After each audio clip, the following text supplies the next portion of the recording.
We're back in the Austin studio after a few whirlwind trips and got the opportunity to sit down with Rick Doten. Rick is passionate about neurodivergence and about working with people and companies to help them understand what it is, how it's useful, how to hire for it, and how to best work with hiring managers if you yourself are neurodivergent. We discuss how childhood trauma and other types of trauma can manifest as apparent neurodivergence, the likelihood of anxiousness and depression as likely co-morbidities of neurodivergence, and how future tech like AI might be able to help. And now, here is Rick Doten. Hello and welcome to the Arsenic Show. Today I have Rick Doten. How are you, sir? I'm great. Thank you for having me. Well, thanks for flying all the way from Charlotte, right? Yep, that's right. How was that flight? Oh, it was uneventful, which is how you want them. That's my preference, yes. I just flew in from Munich, so I am exhausted. I bet. But the good news is I think this is actually a pretty interesting topic, so I think you're going to keep me awake. Yep.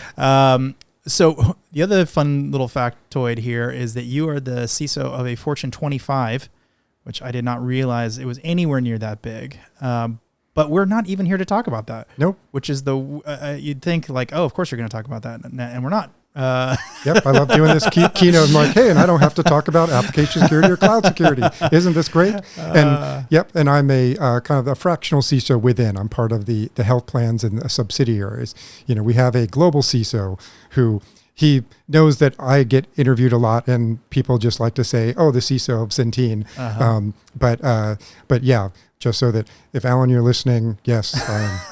Don't acknowledge that I am the global CISO. But even as it is, like we're not talking about that anyway. Right. So Doesn't matter anyway. It's really funny. Yep. So maybe someday we'll come back and talk about that, but not today. So what we're actually here to talk about is kind of, I would call it a somewhat emerging way of thinking about how certain groups of people act or are, and maybe you can refine what I'm just saying there and make it more palatable, but which is neurodivergence, which is sort of a cluster of things, not one thing per se. Yep. And I think there's a lot of people talking about it. Frankly, I probably saw the word maybe 400 or 500 times before I had any clue what they were really talking about. It just kind of, it's like I am with no context, like I am neurodivergent or growing up around neurodivergent people, ... but never with no explanation behind it. So I think this is an opportunity to get all of those nuggets out of you. But before we do all that, I think it's worth getting a little bit of your backstory and sort of how did we get to the point where we're talking about this? Yeah. The reason why I started talking about this topic is really social media started talking about it more. On TikTok, on Reels, people, as you said, like have a neurodivergent TikTok. And there are a bunch of neuroscientists and psychologists who are bringing this topic up, talking about executive function and other aspects. While I was listening to those, I'm realizing like, I don't know anyone who's not that way. What are we talking about? And so then it made me start reflecting on the 25 years of management I've had for pen testers, forensics people, DBAs, incident responders, and all these people. And I had always said, wow, I would have told me that people I worked with were either all ADHD and somewhere on the spectrum to now be able to say, oh, they're all neurodivergent, which is kind of like what all of these are. It's this rainbow of things from ASC, which is autistic spectrum condition, to ADHD, to OCD, to, even Tourette's is on that spectrum of neurodivergency.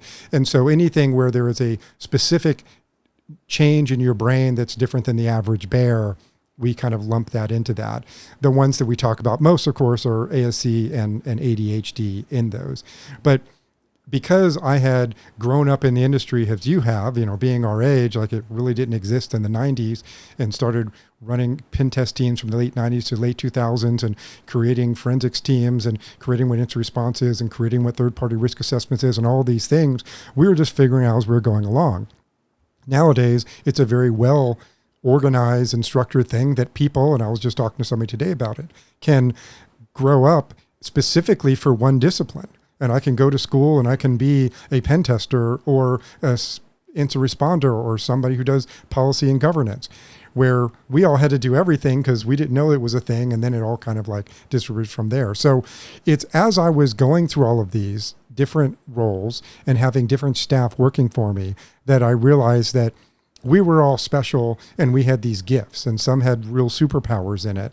And I was not able to articulate back in the day what, because we would always say, it's like, oh, I hire for personality and aptitude, but not specifically what those are. And now, because of the learning I've been doing the last year, I can articulate those. And so how did you, I mean, it sounds like you've had kind of a background in it, it's not just something like you're working with a bunch of people and those people have something about them. It seems like it came up much earlier for you. Like you've been thinking about this in some context for quite a bit longer than that even. Yeah, my mother is a psychologist, and so when I was a kid, she was going through her degrees, and so I felt like I have an honorary degree by sitting at the dining room table as she's going through all of this education in college. And so I always thought about psychology a lot, and it also feeds into the ability, neurodivergent abilities of pattern matching and looking for trends and looking for spatial relations and how humans behave. Mm-hmm. And so I was always the one in high school of my friends who would be the one giving advice on things. Like, hey, I'd be called in the middle of the night. It's like, hey, this is happening. I have this girlfriend or boyfriend or whatever. And so I really liked psychology. So monitoring and looking at human behavior was something I was always into.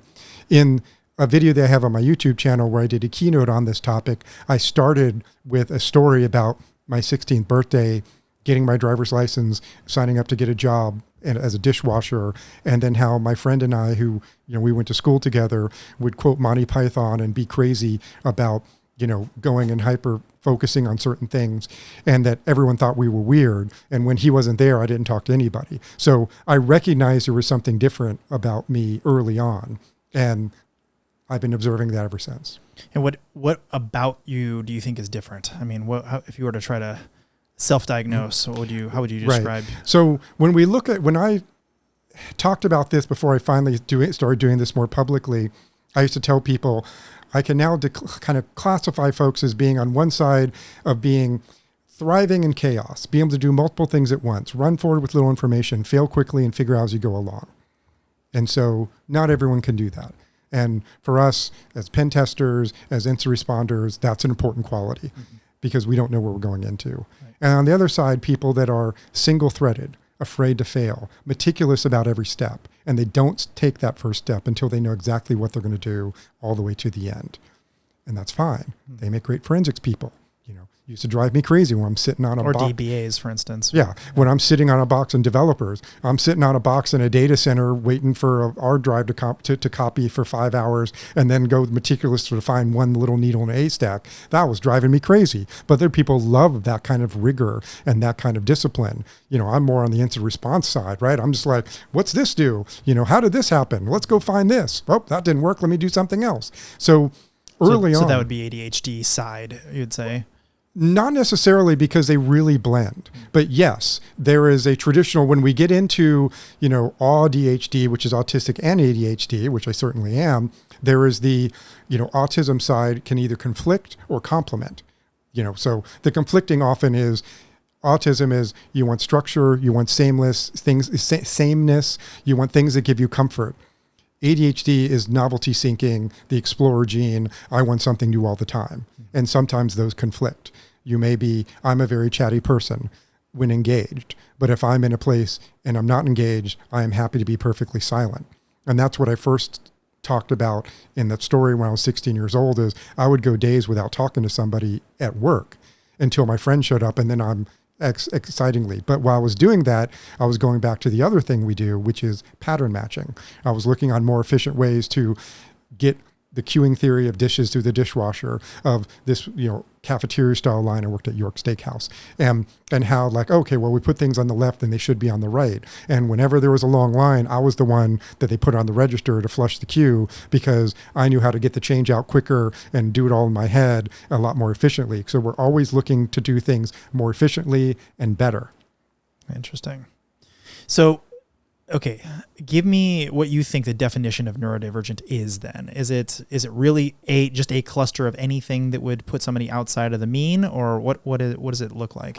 So specifically, it's differences in the brain. So when we talk about ADHD, for instance, there's more neurons, according to the neuroscientists, there's more neurons in the brain and more firing going on. Now, there also might be a disconnect between the front of the brain and the back of the brain. Back of the brain where memories and thoughts and things are stored. Front of the brain is executive function, the doing and the processing and setting priorities and getting things done. And so, procrastination is a very common thing among ADHD types and many other for different reasons. But that's an executive function deficiency in that, I know what to do, I just can't get myself to do it. I know exactly the steps, or I may not know the steps, or I may know what to do, but I don't know the steps to do it. I can't think about that. And so these disconnects and the way the brain connected is what that means, is your brain is connected in a different way than a neurotypical person. Gotcha. So there's a whole bunch of different things that I think might be that. So for instance, what about dyslexia? Mm-hmm. Yes, that's on the list. You think it is on the list? Yes, it's on. I have in my presentation, I have this wheel that I took from some neuroscientists that has all the things around, and dyslexia, yes, that is one of it. Okay, so I am definitely off the charts dyslexic, like really, really bad. Yep. And I would say in most situations that actually helps me, not hurts me. Yeah. Except if I'm having to read, then it's terrible. Right. But I am very good at delegating. I know how to talk to people. I know how to get things done. And I know how to structure things in my head in a way that makes it extremely easy to get things done quickly. I'm probably a faster programmer than almost any programmer I've met. Not a better programmer, just much, much faster. Yep. I can pump out code very, very rapidly. It's all hacked together code, right? Because I don't care. Usually the things I'm producing are one-time use, I don't really care about making it scale or whatever. A lot of prototypes.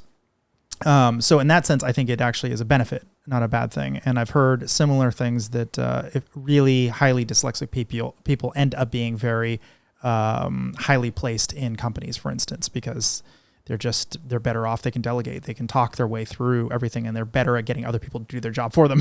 But articulating that, which is curious, but also kind of fun. But what about you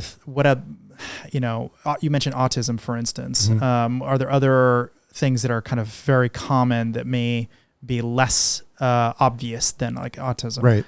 And just to be clear, and I make sure I say this in all my presentations, like I'm not here to diagnose you. I'm not here for people to self-diagnose themselves. I'm talking about traits that for me, as I've identified them over the years, I don't care how it got there. And I say that because childhood trauma also looks a lot like some of these traits as well, particularly over-pleasing, being very OCD, wanting to control things, those can also be representative of other things. Not here to diagnose, but if you have certain things. So, the main ones... Wouldn't that just fit into the cluster? I mean, wouldn't that just be another... Not necessarily, because you may be neurotypical, but because you have childhood trauma, the behavior you're demonstrating, they're in some social situations especially. So some of the typical ones are obviously pattern matching. Sometimes social things are awkwardness. Like initially when I did the presentation, I said, if you saw somebody that were socially awkward, couldn't look in the eye, and like didn't read personal cues very well, what would you think? It's like, okay, great. Yes, you think they're autistic. And I was like, but the other end of the spectrum is me. Highly articulate, highly talkative, highly engaged, highly social. I'd mentioned I'm the social coordinator for my Charlotte CISO community. And so there is a range. Cruise director. Yes, cruise director. And and that range is not like, more or less autistic. So just kind of be clear on that. But so some of the other ones are things like, mostly people are very funny, because you're very quick-witted. You're someone who also has very, very close relationships or are very loyal to your friendships. One of the things I talk about in kind of, I had talked with a group of young people in a year up class at my local community college who were all underprivileged folks who were, getting mentorship and internships and things. And I said, the important thing is to find your tribe. Being on like the story I had when I was 16, when I'm around the people that are like me and accept my weirdness, that I'm able to be myself, because there is a very high tendency to mask, which is, people of different cultures in different cultures, or people with, may mask to like not be themselves to be in front of people. Neurodivergence are lots of time masking. Either I'm trying to be social where I really don't want to be, or I'm trying to talk slower or trying to look people in the eyes. Like, it's uncomfortable looking me in the eye. So, I will do some other things to say, okay, is it okay to look people in the eye? Is it being creepy or whatever? So it is a mental, it is a strain. You actually have to think through it. Yes. And I kind of talk about how I struggled with it for years, and I started collecting eye color. And so I would look at people and know what their eye color was. So I would be in a room full of people and I said, I tell you what everybody's eye color is, because that's how I'm looking to see what the eye color is. That's a good trick. Because I want to make sure that I am doing what's socially normal, which is looking in the eye. Did you come up with that, or was that? No, that was again the novelty thing where I'm like, oh, well, that's interesting. Let me look at something else, or looking at, the prevalence of certain eye color and people with different eyes and how their irises are and all these things. Is that something you came up with out of the blue, or is that something you read somewhere? Oh, no. Yeah, no, I came up with that. That's a it really was just good like trick. when I was younger, it was like I think I was in college is when I started doing it, because I started, was with a couple of people that had very interesting eye color. And I'm like, oh, that's interesting. And I was staring at them because I'm looking at their interesting eye color. And then I started like, oh, I'm going to start doing that, because then people seem to like it when I stare at them and when I talk to them, and not like I'm looking around like I'm trying to hide something. Interesting. So what about bipolar, for instance? That's one of those weird ones that... And that one, I don't know if it technically is. I'd have to research it, but I kind of lump it in that there is there's certainly some chemical imbalance of it. And I have a couple of stories of good friends of mine, my college roommate, and then a guy I worked with years ago who were that way, and how I managed working with them. Yeah, I'd be curious. And so, how'd that go down? Yeah. So I'll tell you about that in a second. But the thing about, that I wanted to kind of like touch on was, I compare this to being left-handed, and that I have a slide where I talk about how I found this graph of left-handed people from 1900, and then it goes down in the 1920s, and then up and around the 1940s, and then it's been steady since about 1950 on. And I'm like, wow, a lot of left-handed people were born. It's like, no, my father, who was born in 1940, is left-handed, and he always told me, even when I was a kid, that he was one of the few people in his class that was allowed to be left-handed, because they made you write with the right hand, because it didn't smear the ink, and the desks were set so it was for right-handed people, and it was just like, no, it'll make your life easier if you write right hand, which obviously is wrong. Your left-handed people have it bad, have it tough no matter what. Right. So what I'm saying is, like, this is not something to be treated. It is something to be kind of managed.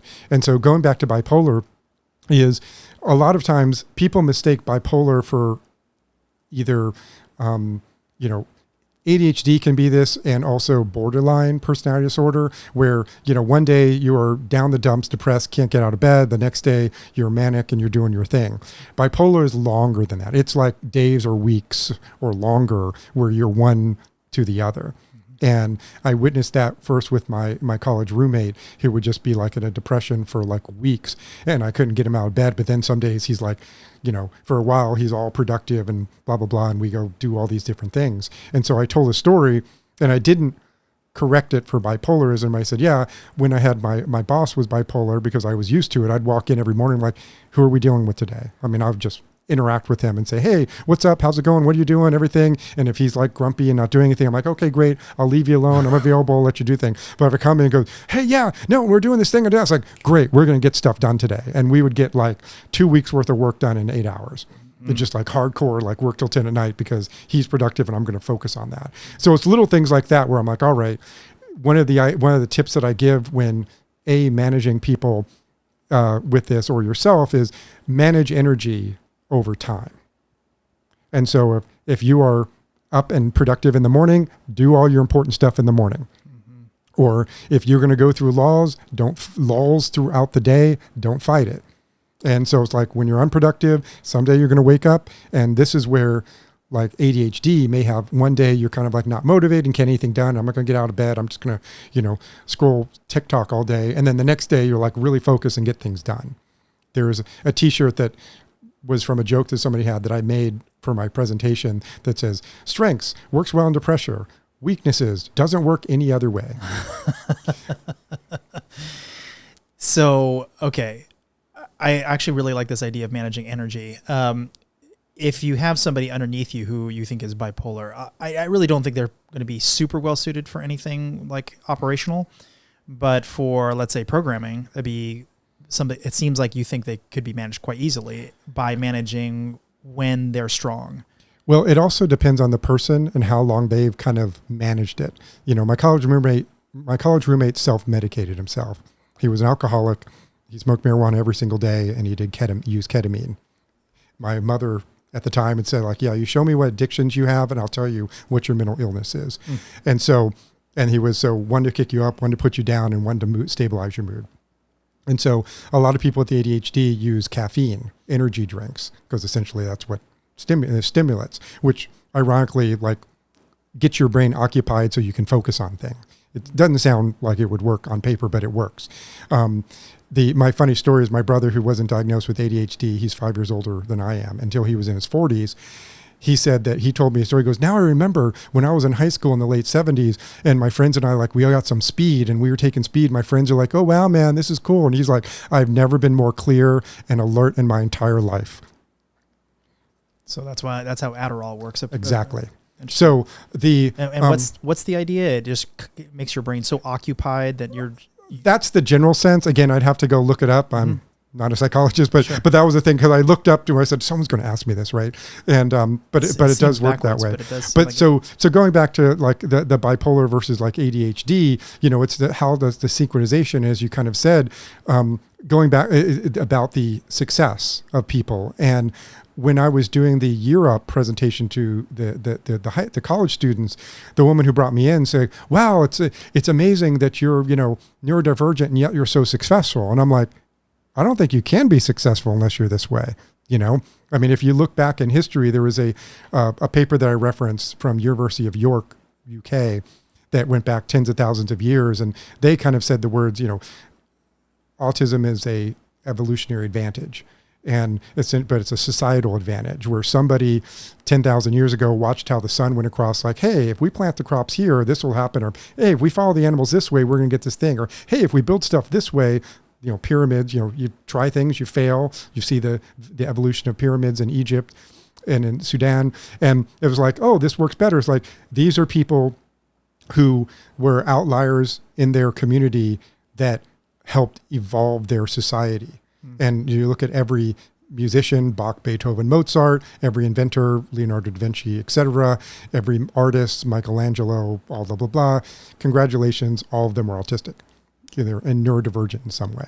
Yeah, I'd have to imagine the people who came up with the original calendars, like that, the amount of meticulous note-taking to know exactly that you should see this comet across the sky, like, next week. Right. And hyper focus. That was the other thing, is a hyper focus. You know, when we talked about ADHD in the 90s and, you know, having kids in the 90s, it was a, you know, typical, that was when it really came up. And that's one of the problems, is that all of the research up until recently was done by middle-class white boys, young white boys. Because that's what we line them up outside and we give them Adderall before laying them in the classroom, because we're trying to medicate that out of them. And we're trying to change the left-handedness to right-handedness so they would behave the way we want them to behave. And so, you know, which is not the way that they are. And so now so that's why we don't see women minorities getting diagnosed until later in life. Now, because of social media, we have ADHD TikTok and autism TikTok, and we have some really great, the really great influencers talking about. There's a woman, Paige Lyle, who's a young woman who teaches autistic girls. She was diagnosed early in life, and so she really studied this. And she says, yeah, psychologists use my videos because I know more about them. You know, you can point to DSM-5 and it has autism with a very specific number of questions and ADHD specific number of questions, and they're very outdated. And there is no diagnosis of both, which obviously is not true. Right. So it's out, you know, it's like 10 years old anyway, or maybe more. And so we're now, just within the last, I think, few years or 5 years, we're learning a lot more. And there are studies about it, and we're talking about it, and we're normalizing it. And there's not the stigma of like, oh, he's autistic. Out of curiosity, do you think that medication is a good idea or a bad idea? If you had to pick one lane. It depends. It's a security question, right? Well, it depends on the person's. If you had to pick, do you think it's doing the right thing for kids these days, or do you think that they should learn how to be to manage and be managed Right. in their natural state. It depends on the severity. If it's, in substance abuse, we always say it's like if it affects your life areas, right? With like your ability to, with your relationships, your money, your health, your, whatever. If it affects your life areas, then something needs to happen. And if therapy can't do it, then medication will. So it's the same kind of treatment that I would say would go for that. If it's something that you think that can be managed and you are in an environment, we talk about managing energy. We both know people who are night owls, and like they are, in my college roommate was that way. He is most productive between 11 p.m. and 4 a.m. I am a morning person. And so his views of success was like, hey, my goal of success is when I can sleep in have a job where I can sleep till noon. Mm-hmm. So he was a musician. Sure. And so, but if he wanted to be in a 9 to 5 and put on a suit, then that may not be good, which is what we've been dealing with for a couple decades, right? Of like, well, we can't hire people because you, HR, and the business want them to be a certain way at a certain time and be productive a certain way, and it may vary. Interesting. So if you had to choose, though, do you believe that most kids, statistically, would be better off without it, at least until they can learn how to deal with it without and then switch them on later on? Or do you think it really is 50-50? I really can't be pinned down on this because there's so many different variables in it, because sometimes you may take a stimulant medication like Adderall and it'll just make your heart race. And yes, you have ADHD, and yes, you were diagnosed with it, but it just makes your heart race. And then they think, oh, well, is it not ADHD? And now it's childhood trauma, and I need to look for that. I mean, there's so many different variables to it. It is, I'm also like on the fence about whether one gets an official diagnosis or not.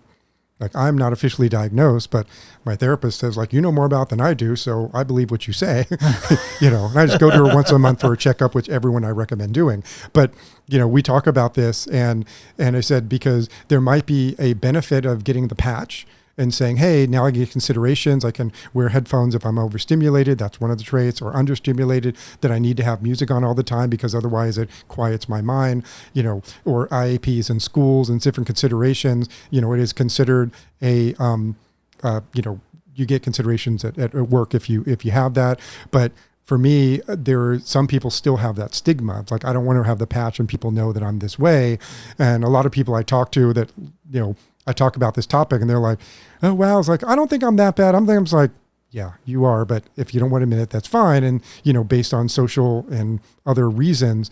So to me, it's, what are your traits? It's such a gray area. Then you're saying there's just too much. And so that's why I'm like, I don't care if you're diagnosed and if you have the patch or what it says. It's like, I want to understand how you think. And I want to understand what motivates you. Or the single-threaded person, great, you can be the project manager. If you're multi-threaded, great, you can do this. That's what I want to know. And that's what, when talking to people and interviewing, that I want to get out of them so I know how to best manage them and make them successful. Okay. Something else I know you talked about before was co-morbidities. Yes. So what does that mean for diagnosis, or what does it mean for their lives or managing them? Right. What is that? How does that? It's very common that people neurodivergent or comorbidity with something like anxiety or depression. I think the number is 40% for depression and 50% for anxiety. And that just makes your life tougher. So that might be something where if you have both ADHD and anxiety, medication probably a really good option, because otherwise you'll start spinning.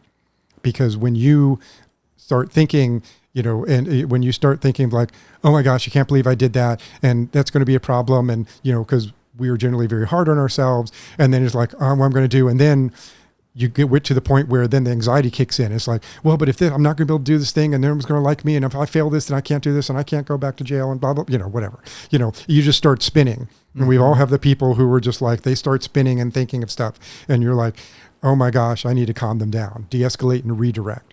And so, yes, those kind of things are one where you can, treating the one, like, so maybe it's not that you need ADHD medicine, you need anxiety medicine to kind of like quell the spiral from happening, or depression to like get you over the half so your head's above water and you can like, okay, now I can see, and then I can deal with things separately. Yeah, I was listening to another presentation on this very similar topic, and certain ADHD drugs can cause anxiety. Yes. So imagine you're battling anxiety and ADHD at the same time. How does that even How does it even really work? And so it's kind of like you lean into like you have to experiment and you have to fail and you have to like go through 15 different drugs before you find the one that works for you. Is kind of the reality of it.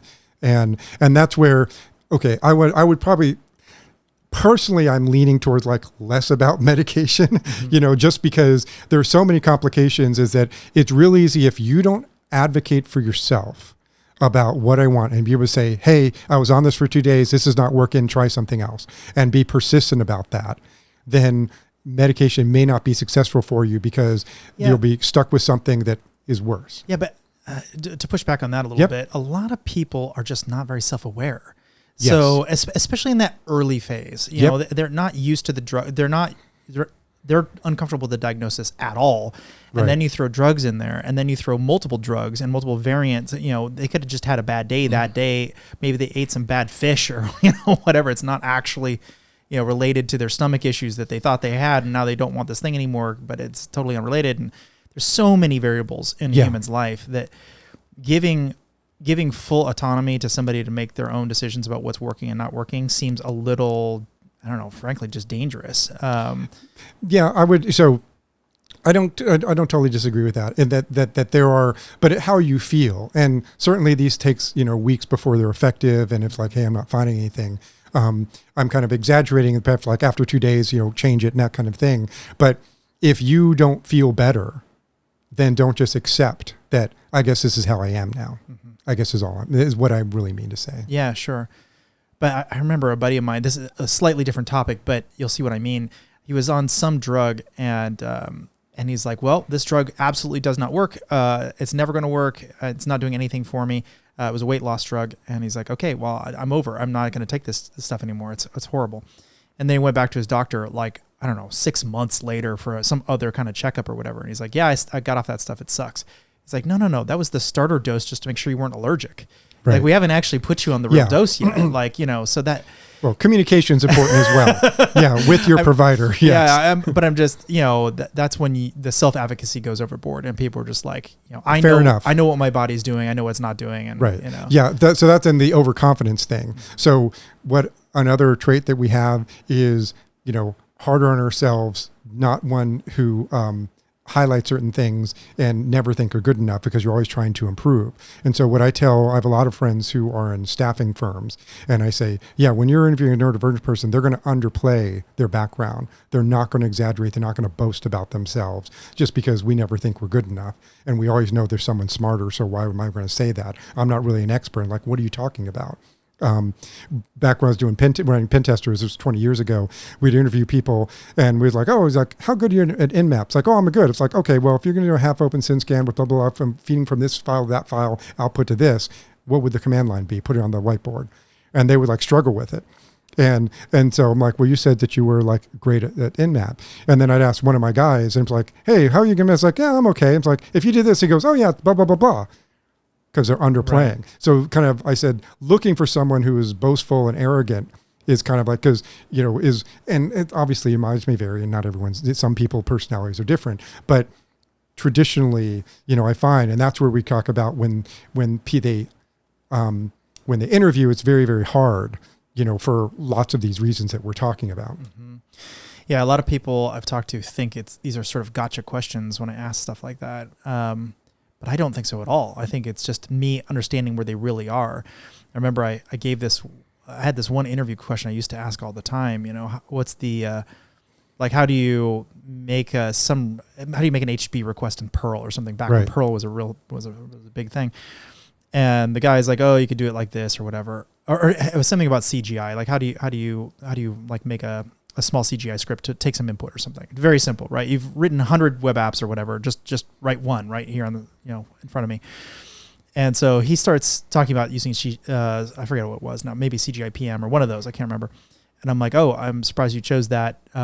There's other ones you could have chosen. Why that one specifically? He's like, oh, I'm like, cause there's some good things about it and bad things about it. There's quite a few bad things. He's like, yeah. He's like, well, in fairness, I wrote it like years ago. I'm like, oh, you wrote that? Never mind. Right. now I see why you chose it. And so it was super helpful to, he was kind of like, oh, I don't really feel comfortable doing this. And I'm like, just take your best shot at, one of those. But he was clearly a genius, like, right. Off the charts genius. You don't get that by just asking them, like, are you good? You have to actually test them a little bit. Right. Or kind of see what they react to. Mm-hmm. What you're talking about reminds me of the FizzBuzz test, right? Which kind of was needed because programmers did not know how to program greenfield code. Right. But so I talk about how one of the things that I found to do in the early 2000s, because I did not ever expect anyone to have done ethical hacking in 2002. So give me every resume of anyone who thinks they can do the job and I'll go through them. And what I found is that the people who, when I start asking questions, they're very short and very, measured because they're not quite sure, or they overthink it because they're like, what is he thinking? And I'm overanalyzing what they say and what do you mean this and what do you mean that? And, again, kind of like that helps me understand where they are in some things. If someone is like, okay, more on the right side of what I said of like going with moving forward with little information, they're like, I'm going to make an assumption, I'm going to answer that. And if I'm wrong, that's fine, I'll deviate, as opposed to the single threaded type who were like, overthink it. I'd be like, okay, obviously I'm not going to be able to get good answers. I'm going to start talking. And I'm just going to talk about the things we do and the tools we use and stories we've done and cool things we do. And I'm going to see what you react to. And I know when I start talking about InMap or Core, using, Core back when it was good, back in the day, and all the kind of stuff, and they get excited. I'm like, okay, you know what I'm talking about. Or when I talk about certain things or use certain words, and they're like, oh, yeah. And I'm like, okay, great. They know what I'm talking about. But if they're like glazed over, I'm like, yeah, they have no idea what I'm talking about. Mm-hmm. And so I would delim a lot just by how they react to it. And so the same kind of thing where that is a very interesting case where someone who is so knowledgeable about, but it's like a throwaway thing. Mm-hmm. It was like, yeah, I know this is kind of a silly thing to do for me to do, because I was writing, compilers or whatever, so I'm like, my brother wrote operating systems. And so like, it's not a, it was kind of realizing those things and kind of having this little dance of like, okay, how do I get you to reveal yourself and make you comfortable to do that? And in a very objective, I'm going to ask you these questions on a panel and I'm going to ask your answer, I'm going to rate you, is just going to just completely make them miserable. So I ran into this one guy who had this idea for finding cryptographers. Mm-hmm. Basically, he'd create these little crypto contests that he'd put online, and he'd just, put it out to random like Reddit groups, let's say, or I don't know how he published this out, but basically just handed it to a whole bunch of people who he thought might be interested in it. And the only prize was that you were added to a list of people who are probably good cryptographers. That's really it. And then somebody would come along and say, hey, I need a really good crypto person. Like, well, I got like 10 right here. I mean, I've never talked to these people. I have no idea if they're sociable or what, but they are really good cryptographers. Like, this is a very hard test, and they did it for fun. And so, and they had great successes out of hiring out of that kind of pool of people. Absolutely. Which is a totally different style of finding people than I think most people are used to. Normal people just they want the resume, they want the phone interview, then they want to do the in-phrase and like all that. But maybe that doesn't work at all for certain skills and roles, high functioning people in very specific roles. Well, and also it kind of limits the people who've already advanced, right? So there's the people who have the aptitude for it. I always say that I get frustrated when people say, oh, we have 2 million, security openings. We can't find enough people. I'm like, they're out there. We're looking in the wrong place. And we're not giving the opportunity to the people who have the personality because they're intimidated by our industry. They didn't go to STEM school.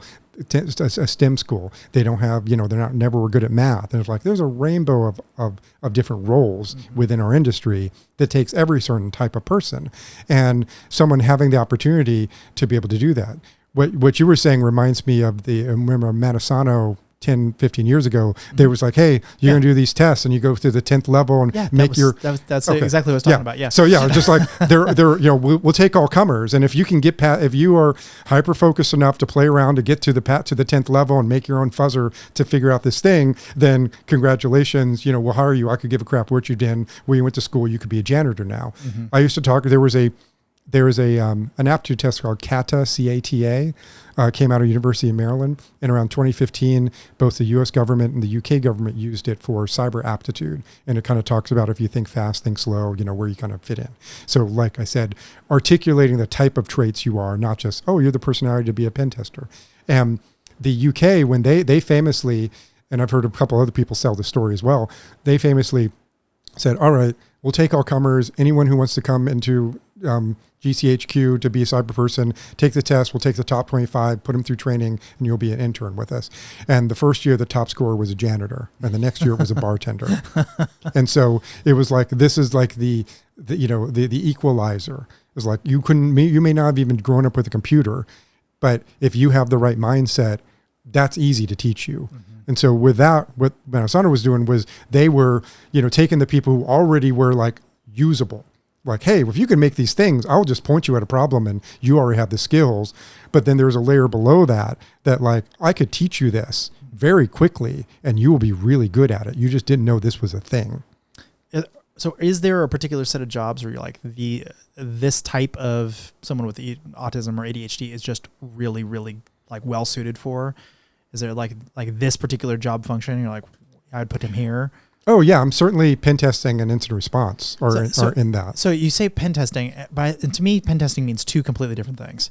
One is the act of pen testing, and the other is explaining a pen test, selling it and explaining it, which are the beginning and end, right? So yep. Nope. Excellent point. I was just talking to somebody about like the nuances of red team and pen test and adversarial emulation, but you're right. And so this is one of the stories I have on this particular topic. When I was running pen test teams, 15, 20 years ago, I had people who the bosses were saying, well, Steve's going to have to brief the customer. I'm like, no, he doesn't. I got other people that can do that. It was like, I want him to focus on his superpower and getting into things. And I don't even need him to write the report. I will have someone sit with him and say, Steve, what'd you do? Great. How did this happen? Great. And he'll explain it all to them. And he's comfortable with that person. And then someone can write the report and it'll be brilliant. And someone else can brief it and it will be brilliant. And so instead of making them not be left-handed and try to force them to do things that are uncomfortable to them, that they will not, do not need to for this role to be successful. That's kind of where I think I had done a lot over the years of shielding people from that. If they wanted to increase, now they will not go to management. And I literally have friends my age who are still doing pen testing from when we were working together in 2000. Mm-hmm. And because that's what they want. They like the comfort, they like the sameness, they like just doing the same thing, as opposed to those who want to be more well-rounded and elevate and be a VP at a Fortune 25 company. Then you do all these other things that make you more well-rounded. But it depends on what your goal is. And if they're perfectly happy solving this problem and breaking things and making good money and they got a good life balance, good for them. Mm-hmm. Okay. And places you wouldn't put them? Is it really just the customer-facing component, or? Because not necessarily, because I'm that way, and I'm the face guy for every place I've been. It comes back to what are the traits.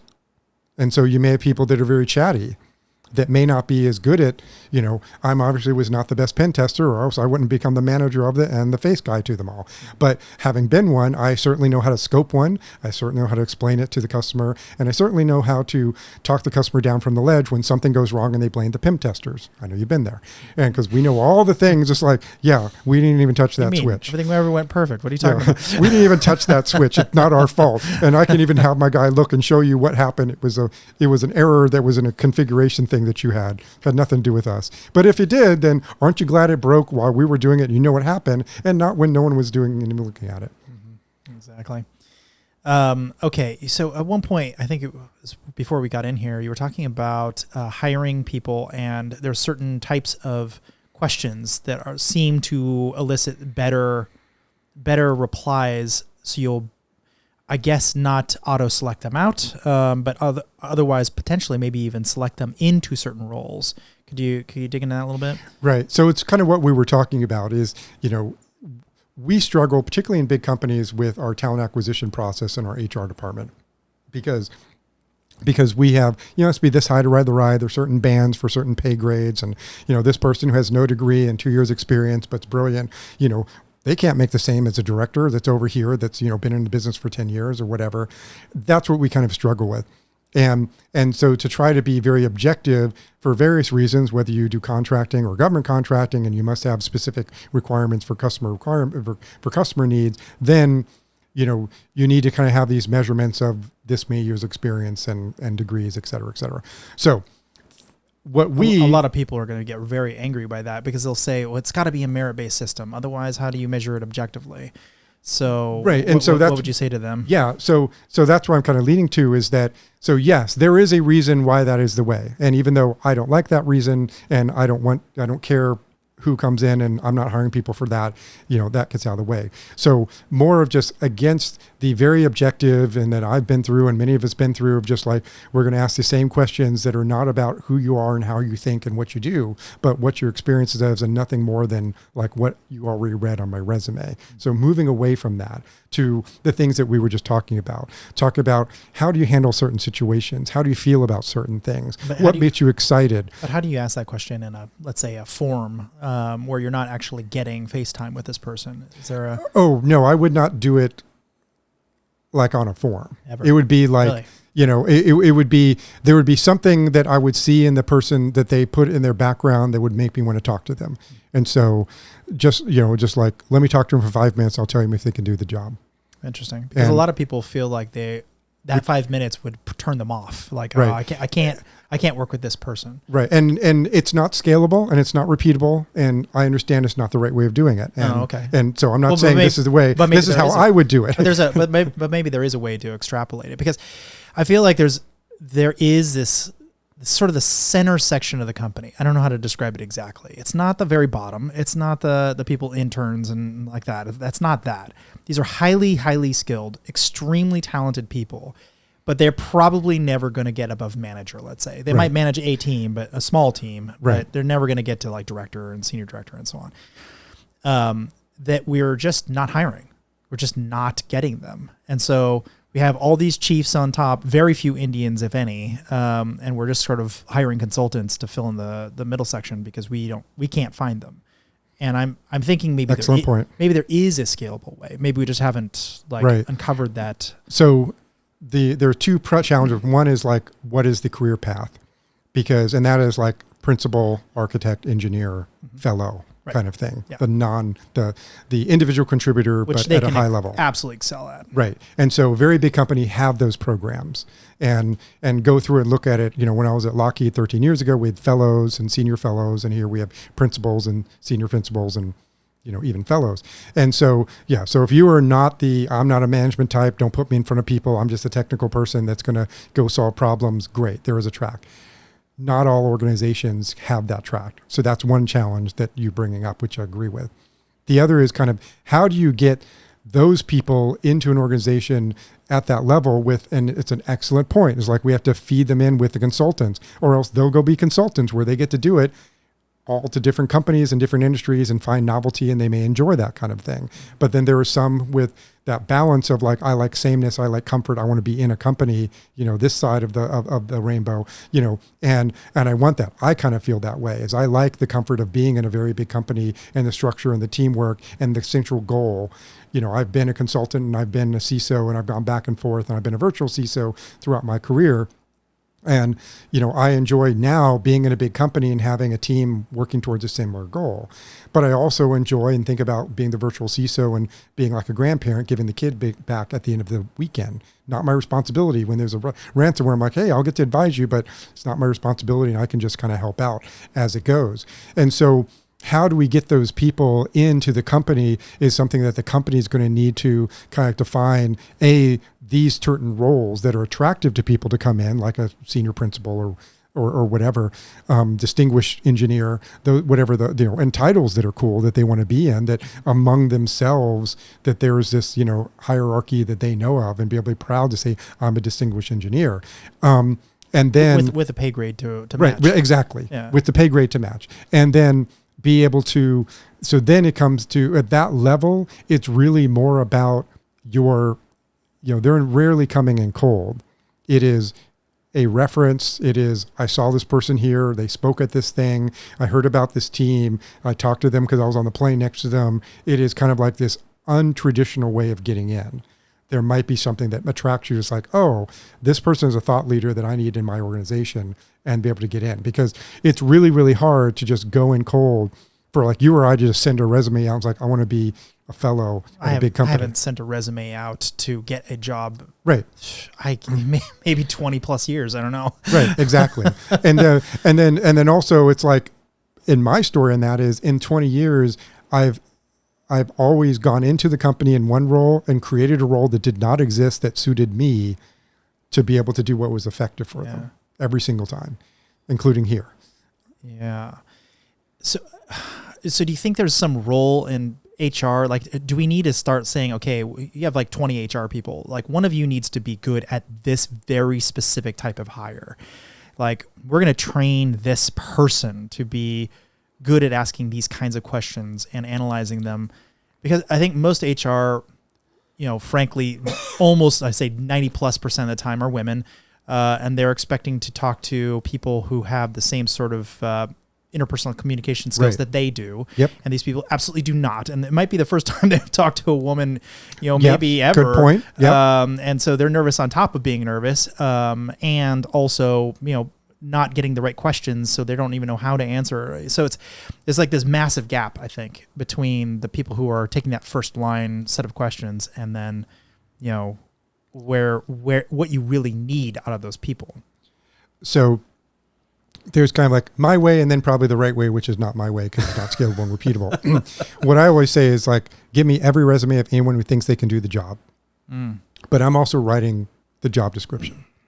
And what I'm seeing, and I'd mentioned to you before we started that, in my presentation that I've updated recently that I was looking at from the practitioner side, I was going to talk about tips of doing the interviewing. But then when I was looking on Ninja Jobs at different job openings, and I'm pulling like requirements, I'm like, oh, wow, they're really catering to that. And they're saying it, but these are with technical security companies that know the kind of people that understand what we understand. And they're usually smaller organizations. Yeah. And so they can say, oh, someone who is great at solving problems and doing unique things and doing multiple things at once, et cetera, et cetera. And that's great. When you get to... Or the opposite, or the exact opposite. Right. And when you get to a big company, they want scalable and repeatable, right? And something that, and so focus on, you write the job description for the things that will be the keywords that someone who knows will know. It's like, oh, they're looking for this, like a developer is like, make sure you can pass a FizzBuzz. And you're just like, okay, I know what that is. And therefore I kind of like, if someone's like, I've never heard of that, that's crazy. It's like, all right, well, you're not going to pass. But or certain, so I would put in certain types of tools that are kind of, if you know. And then when you get all the resumes, and I may get a stack of 50 or 500 and just kind of go through them, and you'll know looking at it, because that pattern matching and knowing things. My favorite story that I love to tell. This is not scalable, sir. I know. That's why I'm saying what I'm saying, but not right. Wow. Particularly for a big thing. So I'll tell you a story, then I'll get to answer your question. Okay. You can tell you're talking to a neurodivergent person because I'm going 15 different directions, but I always come back. I always know where I'm going. Yeah, it's just a lot of parentheses within parentheses. Yes. I'll always get back to it. It was 2002. I was in DC looking for pen testers. As I said, didn't expect anyone to do it. I got every resume. I had 50 resumes. I said, just give me everybody. And the HR person, like, okay, great. And we're going through, and everyone's got a normal background, admin, network admin, Windows admin, Unix admin, et cetera. Finally get this guy who's working at EDS, and it was a Solaris admin, my favorite Unix distribution. And then I'm like, turn over, and on the back's like, previous experience, sword fisherman, Gloucester, Massachusetts, 86 to 87. I'm like, I want to talk to this guy. And she goes, why him? I was like, you see that? You ever watch Perfect Storm? I wouldn't do that job. Like, this guy's up for anything. He's afraid of nothing. I want to talk to him. And so now I can articulate 20 years later, the old Simon Sinek, the Navy SEAL, trust over performance thing, high trust, medium performance. It's trust. I trust this guy. He'll get us back alive. That's all I care about. I can manage anything else if I know I can trust him. And I love doing that story in front of an audience where I get like a dozen people who are like, oh, and I'm like, you reacted, didn't you? Mm-hmm. You know why? I didn't know why. It's like, but you want to talk to him, right? It's like, it's trust. You see that and you're like, I trust them. Okay. Interesting. So those are like the little things, because That's a hard skill to. I know I'm not scalable. It's not repeatable. I'm just saying this is how I do it. So sword there may fisherman. How do but I I'm not grep saying for this. not looking at it. But there's other things in there, like, things that you do in your spare time. There might be something you did. Oh, I worked at this thing. It's like, holy crap, you worked at this thing. It's like, it's a throwaway thing you don't think about. You know what, guys? That's what a producer does. Yeah. How so? We're a jack of all trades. We wear hats across the board. I've done fisherman stuff. I've done climbing mountains. I've been in Cambodia. I've been to all these different places. But, what you're describing is what producers do. And, we have to wear many hats in order to be successful. We just have to. But I absolutely love this conversation. It reminds me of Good Will Hunting a little bit too. Yep. That would be another example of this. Yeah, and he, in that context, was very sociable, but Right. also so beyond everybody else Right. that he actually couldn't understand really how to articulate it or Right. do those two things at the same time. Yeah, my favorite quote is like when the professor is just saying, it's like, there's only 4 people in the world that can tell the difference between you and me, but because I'm one of them, it drives me crazy. And so that's a lot. I use that analogy a lot. It's like, when I was a virtual CISO and I was helping a lot of companies hire CISOs, I'm like, there's not a lot of people who can tell the difference between a good one and a bad one. And it's certainly not the CIO of some, company in Toronto that knows what a good one and a bad one is. And then we have this confidence bias that a lot of our peers have that make people think, oh, he's very technical and he certainly understands it. It's like, oh, okay, which feeds right into the IT mindset. And it's like, nope, that's the worst person you need. You need this person. So getting back to your thing about the who in HR would be able to do it. I think they understanding, and we have kind of trained and done talks with HR over the years about, these are special people that have these traits that we talked about, and that they are not going to respond the same way, and they may not look as good in certain things. And that's one of the reasons why I have a lot of friends in Charlotte who are run staffing firms, and I kind of help mentor them. And they will sometimes say, hey, I have this resume of this person. It's like, do you think this person can do the job? I'm like, oh, yeah, absolutely. Say that she said this and this and this. Like, she's downplaying it because these are not things that people usually know about, or they worked at this part of the government or this part of this business. And like, oh, these were top drawer folks. They would not have got that job if they didn't have it. And so that insight in supporting them, but you're right, not scalable. It's from years of experience of being able to know, if you like when you see University of Phoenix, like, okay, you have an idea about that. Yeah. There was a thing up in DC. If you got your master's in computer science from Johns Hopkins, that didn't require a thesis. And so it was like, oh, okay. So they did the easy way out, not saying that's not a bad education, just saying that like, okay, because they were all the people who weren't good writers. I have a degree in English literature. I love writing. I'm happy to do it. Interesting. Yeah, I feel like there might be some way to interact with SHRM or one of those advocacy groups for HR and just say, hey, look, there's this new way to do this, or maybe even create a course to help them, understand how to do this. That's a good point. I actually keynoted an HRSRM event in 2005 down in Virginia Beach.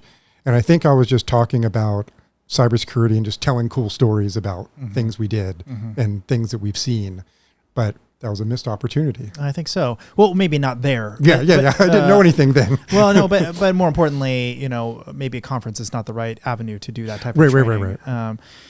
It seems like you'd need to, if you really want to scale this, if you really want to make it a thing, it seems like something that would need to be more or less accessible and really obvious to people who are in that role. And more people are talking about, SANS has their Neurodivergent conference, and CyberMinds talks about it, and other of my peers are talking about it. And the more that we can talk about why we're different and unique and quirky, and how to best, transition us, deal challenges with transition. That's another trait of changing because there's a comfort, and then all of a sudden it's like, oh, we're going to do this now. It's like, oh, wait, you didn't give me enough time to transition. I'm not comfortable with this. And then things I used to always talk about, used to do the joke that when I ran DBAs, like you can't change things on them because they're like, you have cats. They're like cats. If you move the furniture, they're going to start peeing in the corner and acting crazy and hiding under stuff. I'm like, yeah, they're the same way. If you change too much, people are not going to be productive. And I always looked at how do I make sure everyone's productive? And it's like, if you do this, they're not going to be productive for a couple of days, and we're going to have to recover from that. So let's, keep things comfortable for them. let them go, let them do what they want to do. Mm-hmm. Yeah, so maybe there is some way we could scale this a little bit better. It's, maybe it's through some white paper on the SHRM website, or something on there. I think they have a magazine or something, and start getting more HR people aware of this problem and helping them train them, very simple tactics. Maybe the top 10 things you need to know to blah blah blah. Make it super clickbaity and super interesting to them. Make a little TikTok and point to different parts of the screen while I'm dancing. Are you a dancer? I don't know. Yes, I've seen your shoes. Yep. So maybe there's something in there. I keep thinking that there would be some sort of training or something around this as well. Like you have sort of a virtual person, and like, what would this question work better, or that kind of question? Like, if you're hiring for this type of role, should you be asking these kinds of questions or these types of questions? That kind of thing. Yeah, I think so. I mean, we're at day zero of now we're talking about this, and other people in the industry are talking about it, and we're recognizing that this is not something that's a negative thing. It's a positive. These people have superpowers and gifts, and we want them to be productive. And we've been, trying to make them something that they're not, which is making them less productive and less happy. And happy people work better. And so I think I think that's a good idea. And it's like, where can we start from now to start thinking about what those are? I think just highlighting certain traits and giving them grace to be the way they are.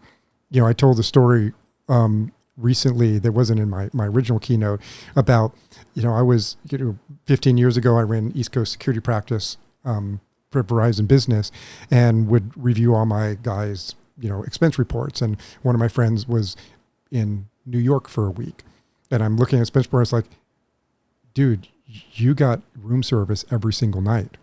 You never left your room. You're not, you're coming back, and it's like, you're in the best food city in the country. And I'm like berating him for it, which now I'm like very upset of myself for doing that, because I didn't give him the grace to think, oh, he's introverted. He used all of his energy during the day at the customer site, being,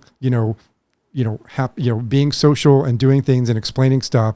And that he was just completely drained at the end of the day, that he didn't have any energy to go out, find a place to eat, talk to anybody else. And he needed comfort and rejuvenate himself. I'm going to get a cheeseburger and fries every single night. I'm going to watch the same thing. I'm going to listen to my favorite music. And I'm just going to like rebuild, because I got to get ready for the next day, because it's going to be very taxing on me. Where me being an extrovert, I'm just like, I get energy by being around people. And I did not, looking back, I apologize, Steve, that I did not give him the grace to like, let him be himself. And it's okay. I know that you need to manage your energy. And if you need to go back to your room, not leave. And even if you're in Paris or wherever, that's fine. Because I just need you to get the work done and make everybody happy and be effective. Yeah, that or really likes those cheeseburgers. Right. Could be a great cheeseburger there. I'm thinking about this one time. There was this one QA guy that I ran into back when I was at eBay. And this guy was absolutely amazing. Like, it's just the best QA person I've ever run across. And he was finding early days of what we now think of as security flaws, but he was thinking them in the QA sense. Like, if I put a negative number in, bad things happen, and I don't, I shouldn't do that. How to break stuff. Yep. But like very, very rudimentary early days. And he didn't know what he was doing really. He hadn't had the training on it yet, but he had the patience to test everything. And I was always marveled at him in particular. Like, you would probably be one of the best pen testers in the world if you had that knowledge of that other stuff you could do with the same patience that you show and demonstrate on a daily basis on this. But does that patience also include the ability to fail quickly? I think so. So if he could be very patient and sustained, and then fail quickly and be able to just keep going, because we know that's where pen testing goes. Well, that didn't work. Well, that didn't work. Well, that didn't work. Ooh, that gave me a little something. Oh, that didn't work. Oh, that, Yeah. And that's the difference in the tenacity, which is another trait, is the hyper-focus and stick to a problem until it's resolved. And when I was at Lockheed, they were doing a class for ECH, whatever the ethical hacking certification was. This was in 2010, right? And I'm like, you want to be in the class? No, I ran them for 10 years. I get it. But during lunch, it was like everyone was leaving. It's like, oh, we're having this little exercise, but like we all gave up on it and we went to lunch. I'm like, and that's why you're never going to be a pen tester. Because if I don't walk in the next morning and somebody's still up all night, it's like, Steve, did you forget to go home? It's like, oh, was it morning? Like, that's why you do this. Interesting. See, I need my sleep. If I don't have it, I die. Right. But that's the thing is your hyper-focus will then sacrifice your health and you're forgetting to eat, forgetting to sleep and all these things when you're solving a problem. Yeah. I actually have to time. I know this project is going to take about 15 minutes and I know I have to urinate or whatever. I'm like, okay, well, I guess it's going to be 15 minutes. I'm just going to have to sit here because you got to finish, right? You have to finish. So I definitely understand that. On the flip side, I think that security industry, not that I really want to spend too much time on security with this particular topic, but I think there's some interesting analogs. We have this sort of Rockstar mentality. We've brought in these people who, and I was definitely one of them early on, especially, we brought in these people who were hyper personable, who could stand up on stage and, talk about why companies are stupid and people are stupid and how I was able to, hack them and, get everyone a big round of applause at the end. It was really the show of security. And to some extent, I look back on those days, with a huge amount of like joy and like happiness, that how much fun we had. And it was amazing. But the other half of me goes, wow, I bet there was 100 amazing things that just never saw the light of day, that people were just kind of diligently working behind the scenes and just kind of happened. And, they issued some like vulnerability report to the 20 companies who were affected. And that was it. You know what I mean? It was just gone. And I'm kind of curious from your perspective, like how much do you think the sort of the culture of the show is impacting these people? That's an excellent question. And that's an excellent thing. I was thinking about, were we doing, because I was doing it at the same time as you, and I still do it, I guess, are we doing enough? Was that doing any good? It's like, are we reaching the people to make the change, to make them more secure? Because we're certainly not any more secure than we were 20 years ago. I have a whole other discussion about that. But I think your point is that there are a bunch of people working behind these distinguished engineers that are quietly doing their thing and doing really good in identifying problems that people are fixing and patches that otherwise would have completely destroyed them, that don't get out because they're not like us who want to be in front of a crowd and talk and are very personable.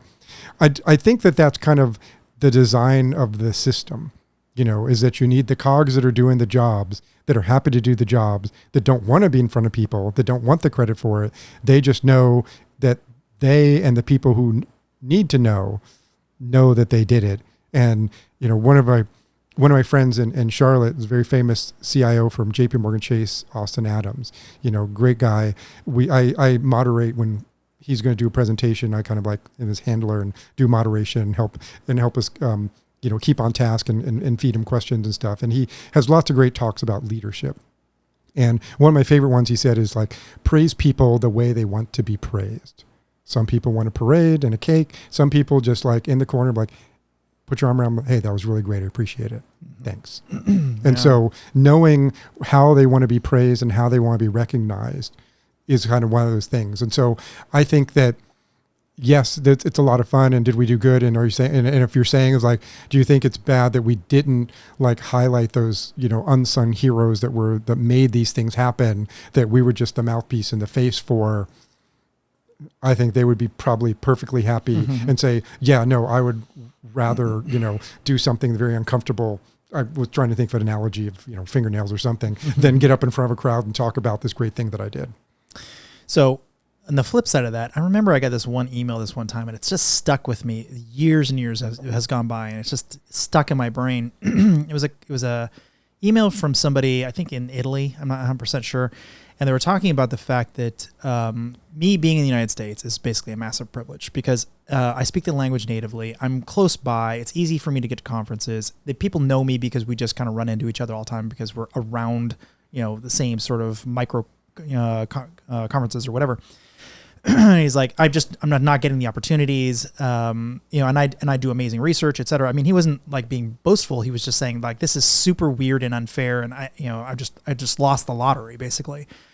But then like extrapolating just a little bit beyond there, it's like, yes. And I'm sure there's probably 100 more people just like, maybe even 1,000 more people just like that person who have all the skill and just aren't quite able to cross, the language barrier is a kind of a two-pronged thing. One is being able to speak the language. The other one is to be able to speak it elegantly.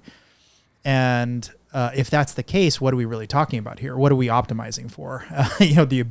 Your handle of the English language, your location, and your ability to, look people in the eye or effectively, or whatever that version of it, right? To use the right intonations or whatever. Right. And I mean, I'm looking back and just like all these opportunities so one of the things we did at Black Hat is we said, okay, well, if you're not a non-native English speaker, because this is stuck in me this entire time, I'm like, we gotta have some way to have somebody to ask them ahead of time, are you a native English speaker? If you're not, it's not that the answer is no. The answer is we need somebody to sit there with you and translate for you. Or at minimum to, if you have a very heavy accent and people aren't going to understand, to say, okay, this is what he's trying to say right now. And I feel like something like you were talking about moderating with this person asking the right questions. It feels like there needs to be somebody on stage to kind of prop this person up, to explain what amazing things this person's talking about. They might be talking bits and bytes, but it's like, okay, here's what the practical application of what they're talking about. This is why you should care. Crossing that barrier to make it, I don't know, dumb it down, I guess is kind of what I'm trying to say. No, I think that's a really good point. And A, yes, I agree with you that is true. And B, and it's more like just being I don't want to say not the comfort animal, the support animal, right? It was like, okay, this person has a lot of stuff to say. He is disadvantaged because of a language barrier. And let's just say maybe it's not a language barrier, but just like not one who can talk in front of people and be petrified. I'm going to just have a little chat with them and you're going to listen in on this chat because they're comfortable with me. Or I'm going to have a translator. My friend Rick Howard, when he was at Palo Alto, he flew all over the world and he talked about when he'd be in Japan doing these presentations, he would have some Japanese woman as a translator who's like instantly translating as they go along. That's happened to me many times. Yeah. And I've been those poor translators. Yeah. I speak very quickly. And then I spent a lot of time in Mexico and did conferences down there where they had the women in the booth translating into the headsets while we're talking. It has been done, and I've done it for a Japanese one in DC. So yes, I mean, I think get them a translator and have them like tell their story. But the difference is they want to do it. And then the thousands that you're talking about don't want to do it. They just are knowledgeable and really good and happy doing their thing and don't need to be in front of the audience or petrified. And remember, still the number one fear among adults is public speaking. So you to circle back on something you said earlier, anxiety is also, was it 40%? Yeah, for anxiety is 50%. 50%. Yeah. Wow. Jeez. So if that's the case, 50%, and people have a fear of speaking on top of it. So, right. You're probably crossing the chasm to nearly 100% at that point. Maybe we're selecting for people who want to do it at all. Right. Or have the aptitude plus the desire. Yeah, exactly. Right. It's that desire, because I saw a really funny cartoon where they're talking about God making people. It's like, okay, well, here we have motivation to be able to to get you to goals, and we're like, okay, well, I'm going to scratch out motivation. For some people, we're going to make it interest that gets you to the goal. It was like, it's not a motivation, it's an interest, and so a hyper focus on whatever it is. And I'm like, well, how do we control that? What they're interested in? It's like, I don't know. We'll figure it out. And so the people will have different interests and different goals, and there may be anxiety that choose them not to, and not everyone wants to be like us and love to be in front of a crowd and talk to people and share that. But we get our information from all of those people behind us. Absolutely. And we are able to translate that into this thing. And even if I'm the one early in my days would be the one that, they're behind me. It's like, you go talk to them, Rick, and they're pushing me. It's like, what to say, just say what we talked about, because they don't want to be the ones getting in front of it. Mm-hmm. I was fortunate enough to cut my teeth early on. My mother was that can go both ways. You also can be the the person who's getting all the arrows too. Right, which is fine. I'm happy to take them, and because I'm happy to be wrong. And so so my mother's ran substance abuse treatment facilities for decades, and when I got out of college, I used to do sessions for her residents on nutrition for substance abuse recovery, stress management, and assertiveness training. And so I had my Beatles in Hamburg kind of story of being like 60 apathetic people who don't know what this 22-year-old kid wants to talk to them about how to eat right. And so I did that for 2 years. I can talk to anybody. And so that was how I got really into being able to do presentations, very comfortable in doing that. And very few people have that experience, and you have whatever experience you have that made you want to be able to do it and got to be very good at it. But we are the exception. And I thought you were talking about, we thought you were going, what I kind of describe our industry, you talk about rock stars, is every industry has a pyramid, right? It's like the few people in football or music or whatever that are and actors that are like the stars we all know. And then that's a very small part of the top of the pyramid. And then the lots of people who are still waiting tables and may never get that point because it gets smaller as you go up.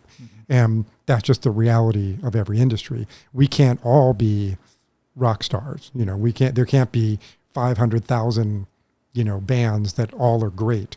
We just don't have the scale for that, and some people just as humans, we're not perfect and some are better than others at it. Great. That's fine. Let's leverage them for what they're best at and make them successful and make them happy. Yeah. I would say there's two other things about rock stars that are a little dangerous. One is a lot of them are kind of, for lack of a better term, really a one-hit wonder. They came up with one thing. It's amazing and everyone knows them for it, but they're not going to come up with the next thing. They're done. That's well, they're farther down the pyramid. They're not the Rolling Stones. They're not U2. They're not. But only slightly, because a lot of times they'll play that and they just keep playing the same. It's on repeat and it just keeps happening over and over again, or like a slight derivation thereof. So you end up with a very homogenous sort of. You're not really moving the needle at all.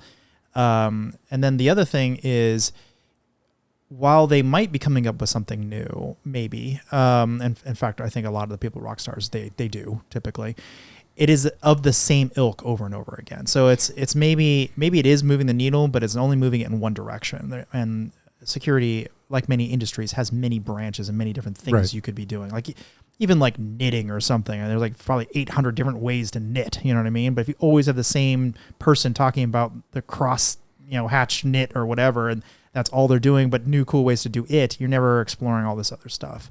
So you're kind of missing out on the rest of what's possible. Yep. Nope. I mean, and that's a good example of a hyper focus on, this particular one, which we may say the same thing about actors or say anything about sports figures or say anything about, people who are knit. I'm sure there are rock stars in the knitting industry too. I'm positive. Yeah. But I'm just the pyramid still applies, right. Whether or not we feel like who gets to be, what do we categorize people at the top of the pyramid? Mm-hmm. And so, and even at the top of the pyramid might be just people who are famous, right? Yeah. That are not necessarily, the best at whatever it is, but they are the most famous at it. And that's one of the challenges that, modern society has is I think the surveys are like, oh, they want to be famous instead of like, successful or rich or happy or whatever. They want to be famous, which is like not a success in my book. So maybe that's the McAfee of the world, the people who just want to like talk about it. I thought there was going to be like, Norse is another one that I always use as example of. But yeah. So, okay, we talked a lot about the hiring. I would like to talk a little bit about being hired. So if someone's listening and they're like, okay, this is like right up my alley, and like, what are some tips and tactics or whatever to best position yourself to be noticed by employers, whether it be resume or in-person interviews or whatever? So I think being very direct to the point. I was helping a friend of mine was updating his resume for a CISO position actually, and he's in our generation, and he's like, hey, can you give me like a resume? I said, dude, this is like 1990s where you have a thing of that. I said, think of it like an ADHD person reading it. It was like, you need to highlight the main things that you do the best right up front on the top, these three things. And then that and that. So I think it's really just about like formatting to say, when I ran consulting groups, I had somebody kind of ask me, it's like, what are you guys the best in the world at? And I'm like, I love that question because I want to start with that. And that's what I say all the time. It's like, what are you the best in the world at? And there must be something. It might be a certain needle stitch, whatever. But it's like, lead with what that is, because that's the kind of thing that gets you in the door. And then all the other stuff is what's going to impress them in the interview, because you need to get above that line and get noticed. And so being very, very succinct and just saying that, it's like, my superpower is right. Yeah. It was like, hey, I did this one thing. And also like with accomplishments, it was like, yes, you were a pen tester, but like I wrote the exploits for these kind of things that did this thing happen. And I was the one who led the thing to create this stuff. And we found 5 different 0 days in currently doing that. Like, great. Like, I don't care about anything else. That's the main thing I need to know. So distilling it down to thinking about what you need to know. Is that a cover letter, or is that like the No, that's in the resume. In we don't do cover letters anymore. And it's just kind of like, because there's 2 things you're trying to get around. One is the algorithm, which is kind of like, oh, do you have all the keywords for it if you're in a big company and you're trying to get that? And I'd actually told people that, always say that you're like working on your CISSP, just though the words are on there, because they don't know what they're looking for. They're just looking for a keyword that you said that as an example. Interesting. Yeah. Good point. I get caught all the time because I had all these clearances, and I'm like, here's all the ones that I've had. They're all expired. Working on being a cardiologist, by the way. Right. So. Exactly. So, and then, but that kind of gets you to the point to the person who knows better, because so many times that I have my friends who say, hey, I applied for a position, but I didn't get, they told me I was denied. I'm like, you'd be perfect for it, but there was something that wasn't there that got past, that didn't get past with the filter, whether it was a human filter or some kind of, OCR filter or something like that. And we all say, like, find out who the hiring person is and reach out to them directly with a, it's like, hey, I'm really interested in this position. And then 2 bullet points about why it's great for it. And they're like, oh, great. I don't know why I didn't give them to me. Yeah, I'll talk to you. Sure. And then you go to them, it's like, oh, give me this resume. I mean, more times out of 10, you don't get past that first thing. So that's the first step, as you said. And the second step when you get in there is, if you are comfortable in doing it, being brutally honest about, like, listen, and I came up with this because when I was talking to the class of students, one of the people had asked me, like, I was diagnosed, and, bless their hearts, half of them who asked questions led with like, hey, I was diagnosed with ADHD or autism or blah, blah, blah. And one's like, hey, I'm both autistic and ADHD, and I'm really worried about getting into the workforce because I'm kind of quirky. I sometimes cut people off, and I'm very blunt. And I'm like, great, welcome to the club. It's like, I would lead with that and say, just to let you know, and maybe there's HR people out there, they're saying this, now you're protected group, and maybe whether you have the patch or not makes your protected group and certain things. But I would just be honest, is like, see what your people leader that you're talking to, how they feel about that. And like, if you say to me, it's like, great, welcome to the club. But if they say, oh, well, we'll need to work on that. Maybe we can get you that, and we're going to need to work on this. Like, okay, then move on.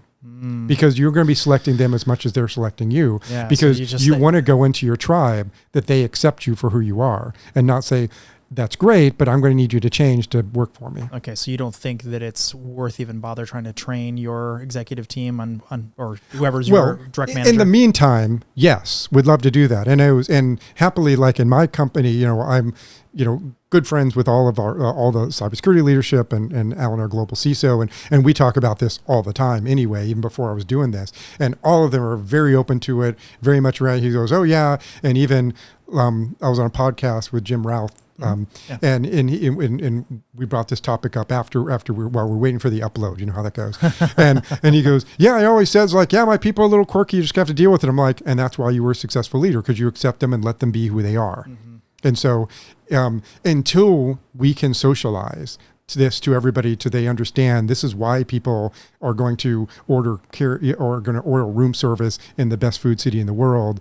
And this is why people are going to cut you off when they have an idea, and why they're going to get excited, and why they're going to hyper-focus, and why they're not going to want to sit in front of people to brief them, and give them some grace for that where you can. Because the other thing that I also get pushed back from my friends, what I love about Charlotte is we're a diverse, set of companies from, Lowe's, Wells Fargo, and Bank of America down to, National Gypsum and Haywood, Little Bill Heek, and they have 5 people.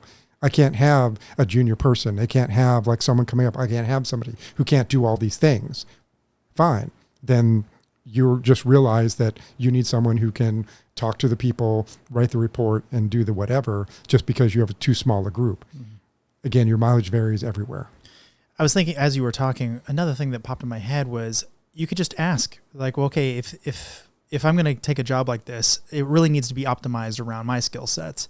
So which teams do you think would be best suited for somebody with my skill sets? And I am hyper performant in these areas. I'm at this time of day, yeah, and I'm going to have visible tattoos, and don't expect me to change my hair. I mean, not like making demands, but like, no. But where are these things that would be more acceptable than not? Yeah, or I really don't like to be talked to when I'm working. I'd like to work when I'm working, and so like a low ambient noise type environment. Can I work from home, let's say, or am I allowed to listen to music because I work better when I'm listening to music? Yep. Or whatever, right? The 100 little things that they might want. If you just say it out loud, like this is what I'm looking for. I have a feeling the HR team would take you a lot more serious. They would go, oh, okay, here's the kind of person you are. And actually, you know what? You kind of remind me of this other team over here. Like it may not be what you just interviewed for, but actually these are the people that are like you, whatever it might be, like audit or whatever. Yeah. Yeah. That's a really good point. The other thing, when I talk about traits and helping people motivate, because that was a whole section of that, is, mirroring is one of them. And I do this with my own sons. It's like, hey, I need to work on this paper. Can you come sit with me? And like, I'm not helping them. I'm just sitting next to them and working alongside them to mirror, and it motivates them. That's why a lot of people can't work from home, but then go to Starbucks and they sit in the Starbucks mirrored with other people who are sitting there like that, because they can't self-motivate without anything, because then all these distractions happen. It's like, oh, I need to clean this and do that. Did I get that done? Or did I let the dog out or whatever? So those kinds of things. And so talking about the things where you work best, and, would I be able to like work in the evening instead of that if I have deadlines, and be around people or not being around people or whatever, is like trying to be open about it. Because I think that there is we've always kind of accepted that what is required is what is mandatory, and there's no flexibility in it. And it's like, oh, you must be this way. You must show up at 8, wear a tie, talk to people, go to lunch with the team, and do all these things. And we're like, well, I guess I have to change to do that. And, maybe we give ourselves agency to say, well, can I not go with the team because I don't feel comfortable with that? Or can I, come in like in the afternoon and I'll just work till late, and I'm working from home most time, but I want to come in these days, and like, what can we negotiate? Because at the end of the day is I want them to be productive, and I want them to be successful for themselves and for us as a company. And if I can just make some little tweaks to allow that to happen, and they also will be a lot more loyal and stick around, and we have a hard time getting our people poached. So it was like, hey, well, these folks are letting me be who I am and giving me these accommodations, and we're very successful in having it. I'm willing to, pass up a job for more money or more title. Mm-hmm. But this does feel like a two-way street, because if the person is not self-aware or not self-confident enough to bring these things up, because a lot of people are just like, they'll do whatever in the interview to get that job. It's like, I'll do whatever to impress. I'm not going to bring up any special accommodations because I don't want to risk. That's an excellent point. So it really does feel like it's two-way street, where HR needs to start asking those types of questions. Right. Or kind of observing those things, or asking us like, how do you feel about this? Or how would you like that? Or do you work better this way or that way? No, that's an excellent point. And again, like my little microcosm, the way that I think is just the kind of how I feel, which is one of the challenges. It's kind of like what is common knowledge to us is why we are the ones speaking in front of the crowds, because it's not common knowledge to them. And, I'm thinking of this, but realizing that, well, I would never be in New York for a day without going to all these restaurants and finding things or looking for things to do. And it's hard for me to think about and project how I would behave in that circumstance different. And so, yes, so that is a gap that I have, is that, oh yeah, that's what I would do, but probably most people wouldn't. Mm-hmm. But at least if we know that that's out there, it's possible. And then maybe, like you said, on second side, that I might start accommodating and say, hey, why don't we talk about this a little bit, or would you feel comfortable? To me, this feels like a checklist that just needs to be created. Like we start asking these very specific questions, like what do you like about your work environment, or which environments have been most successful for you in the past? Exactly. What were they?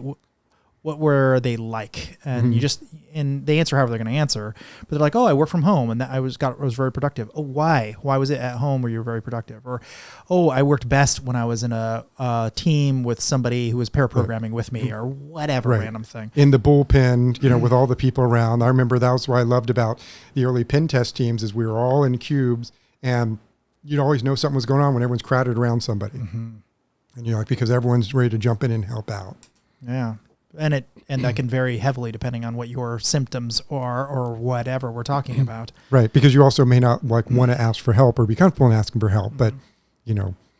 And actually, so that seems like there's a follow-on questions like there, like not about how much travel's involved in this role, but like if you were to go travel for the role, not that that's necessarily a part of it or not, but like what do you feel like you would like it to be? Do you are you one of those people who likes to socialize at night, or are you one of those people who likes to go home and just kind of relax and be yourself? Because we might kind of preferentially treat you in a certain way and put you in front of customers if we think you're going to want to stay out all night, because that's what customers are going to want to do.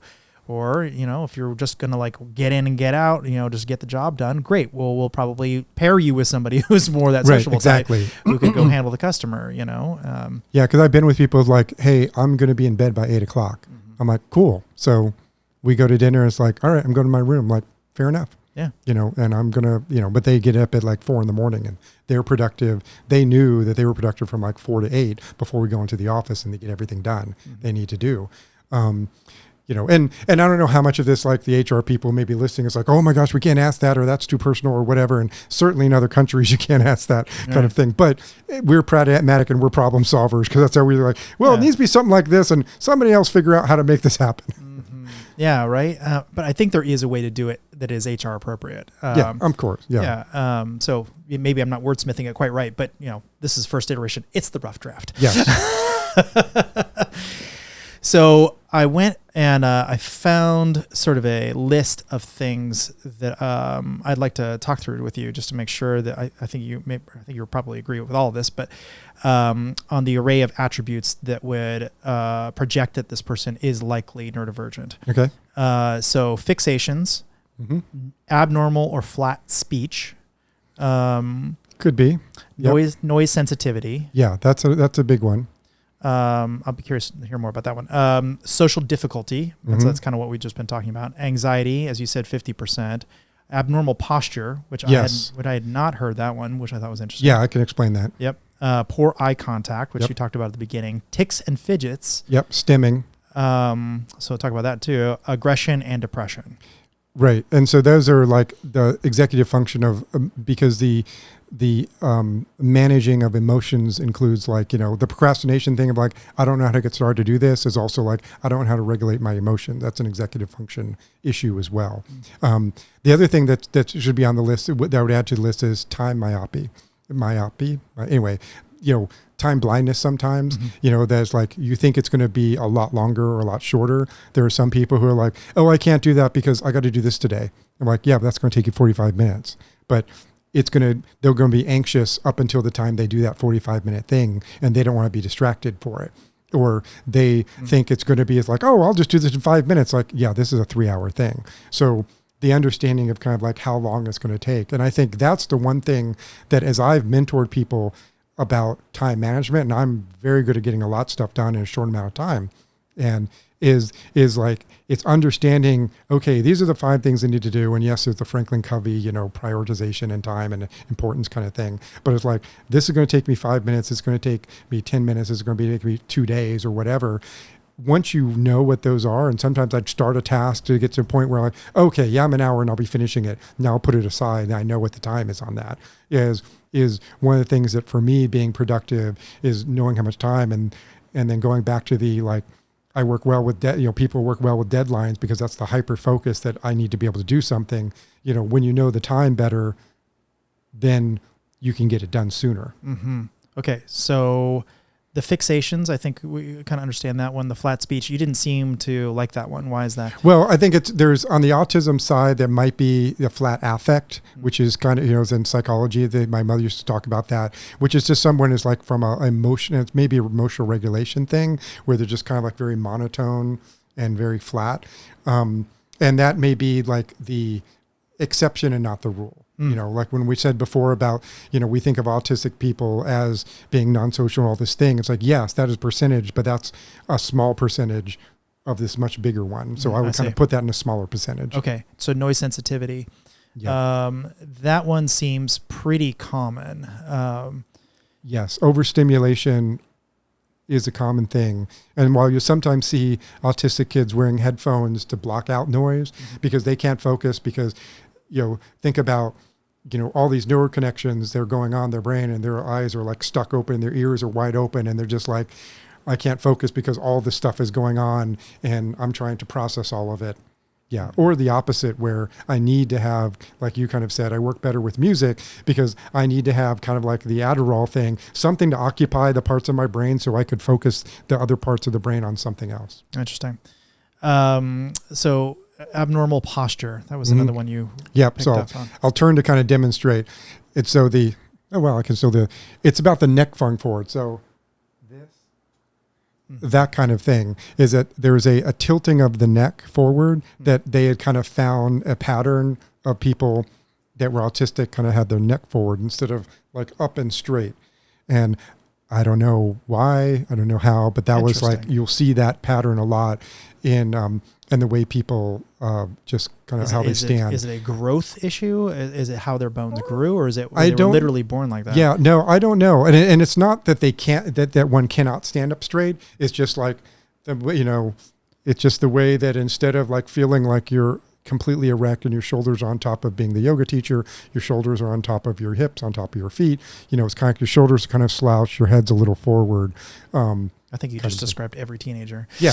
And so, and that one may not be like, and that may anecdotal science to it, that it is to it, but yes, that is something that's usually attributed. Interesting. But I'm not going to point somebody out and say, oh, you're neurodivergent because you walk this way. Yeah. I'd be curious to know if that's something you could actually test for, like through like a DEXA scan or something, like different muscles, see if it was something. But I suspect the age of cell phones have completely ruined that as right. Oh, absolutely. For my yoga classes, that's where I work on a lot, is like opening up the shoulders, getting the neck up, doing exercises to get it up, and then opening up the hip flexors because we sit all day. Yeah, right. Yeah, we sure do. Yeah, that for me, that's the worst. Okay, I think we covered that one off. Another thing that we were talking about, I think a little bit earlier, was the difference between somebody who may have had childhood trauma versus somebody who has ADHD. But one of the other symptoms around ADHD is they tend to oftentimes be very loud. Yes.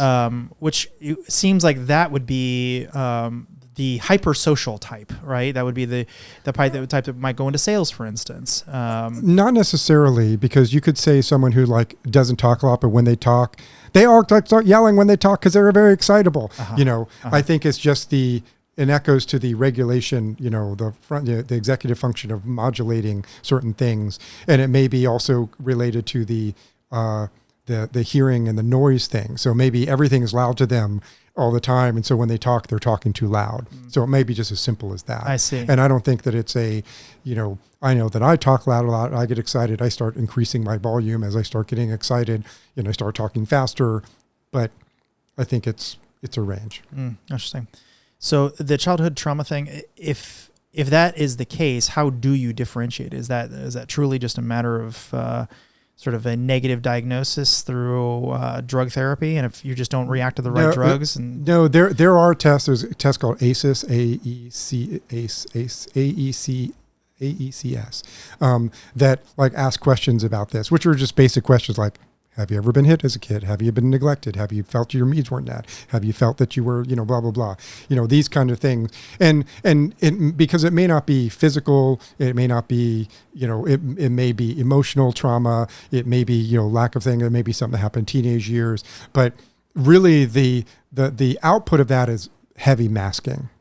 And so masking, which is usually a trait of neurodivergency, to feel like you fit in because you're either too loud or too soft or too excited or not excitable enough or whatever. It's like, well, who invented normal? Who said that what was normal? And so you then like, okay, well, I'm going to mask and be normal so I don't stick out with people. Would be the same thing that someone who was like, I'm dealing with a whole bunch of stuff and I'm just faking it to be happy or this or that. And then there's heavy masking. And then, like I said, thing about people pleasing, because it's like, oh, I need to fit in, so I need to be very people pleasing, and I'm going to give up myself more because people seem to like that and I want to be liked. And I may hyper focus on something or be very OCD and very controlling because I have no control over anything else. So I'm going to overcompensate by making sure that everything is meticulous and in a certain place. So it seems like the common thread there is anxiety. like a massive amount of anxiety. Yes. Yeah, I could probably see that. Again, I'm not a psychologist, but yes, using our pattern matching brains of like, yes, I would agree with that. Mm-hmm. That it's kind of like it's a manifestation of anxiety and like, how did you get it? Mm-hmm. Which is why I just kind of focus on the traits. Yeah. So to that point, if you have some, to me, it feels like that's almost a distinction without a difference in some ways, because what you're really dealing with is somebody with the exact same traits. Doesn't matter how they got there, right? They could have got there through, some physical injury, let's say. Right. Who cares? Yep. I mean, it doesn't matter. They Afraid have of dogs. Yeah. Right. Whatever it is that got them to the point where they're having this social anxiety issues or having inabilities to regulate themselves or whatever, or prefer very specific ways of working and not other ways of working. Who cares how we got there? It really seems like unless you're talking about drugs or something, and then it might matter a lot. But which is a good point I'll bring up. But it seems like what we're really more caring about is how do we integrate them into a work function where they're can be successful and yes, and be profitable. And maybe it's because, and again, I'm very biased in this, as I've kind of talked about, and if you show up on my team and I want us to be successful and work cohesively, I don't care how you got here, and I'm going to focus on your traits. Mm-hmm. And I will empathize with however you got here. But I understand that also doesn't scale, is not repeatable, and probably don't work. And you may want to be if someone, and often in both cases, they may come in, as you kind of pointed out, without awareness. I'm this way because I had childhood trauma and I did not know that. I thought I had a fine childhood until I talked to people like, oh, it's not normal to be locked out of the house and blah, blah. If you do something wrong, or somewhat normal than that, or, oh, I didn't realize that there are people who are just and that's why when I first started talking about this, I was overcompensating to like, I'm not diagnosing you. I'm not telling you because I don't want you to I'm just showing you some traits. And maybe as we evolve and this becomes more normalized and people are, and I will say that or my kids' generation and Gen Zs are much more open about mental health and emotional health and talking about these things, which I think is great, because our generation absolutely was not. Yeah. We did not mention this. We didn't say that. You only went to a therapist when you're crazy, and not like, hey, this is a healthy thing, just like going to the gym. You really need to have, someone you can talk to. Interesting.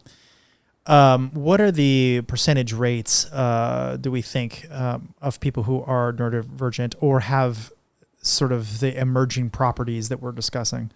So I had looked into, I have some statistics that I got, and there's a world statistic, and I want to say it's like 8.1. The U.S. statistic, I'll just use U.S. statistic, U.S. numbers. Okay. I think it's 8.1 for ADHD and like 2.6% for autism, if I'm remembering that right, or there's someone in that round, which immediately is like, yeah, that seems low, because everyone we know is. And so I say that, I'm like, yeah, that seems low because everyone we know is, right? But then I looked at, if we accept that there's 1.2 million cybersecurity professionals in the U.S., that's 0.35%. And that easily fits into either of those numbers completely fine. Mm-hmm. I think they're low because A, people are not diagnosed properly, and B, they may be misdiagnosed, and C, they may be both, which is not even a legal diagnosis. So, but I think the general rule among other sources that I had looked at was like 15 to 20% of the population. But that's also the whole wheel of, that includes dyslexia and OCD and other stuff as well. So, which I would probably agree with.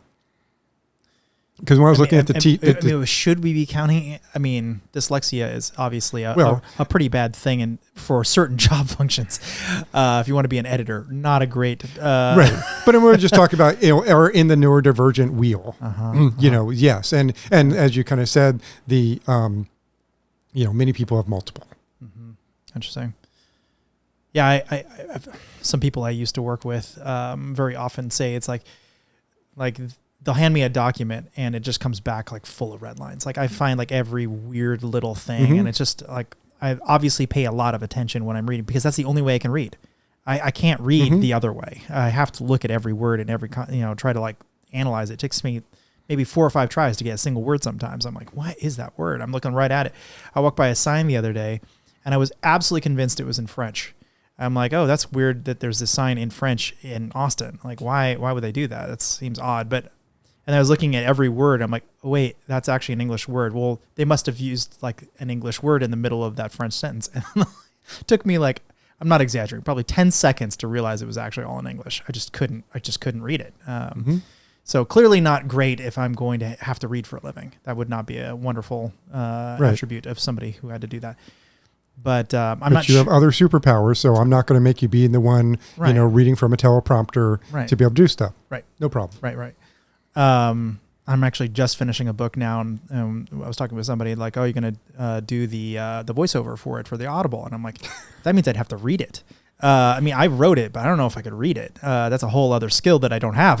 It might take me a lot of tries to do it. I mean, it'd be fun to try just to see how many takes it took me to do it, like start a timer and see how long compared to the end, right? Like how much extra time did it take me to edit this thing? But also I wouldn't I wouldn't normally classify myself as any sort of handicapped at all in any way in a job function. Like if you're like, could you do this job? Yeah, I could do that job. I mean, I may not be as good at somebody else at that job, whatever job we're talking about. I'm pretty sure I could do that job. If you want to put me in legal, fine. I could probably work my way through it. If you want to put me in sales, I know I could do sales. Yeah, absolutely. But we're not perfect at everything. Deep programming. No. Yeah, I'm sure there's other people who are much better at me than me at a lot of things. But if I were to say, am I a neurodivergent? I would say no. I'm a normal person in many ways. I would be able to function in just about any place you put me.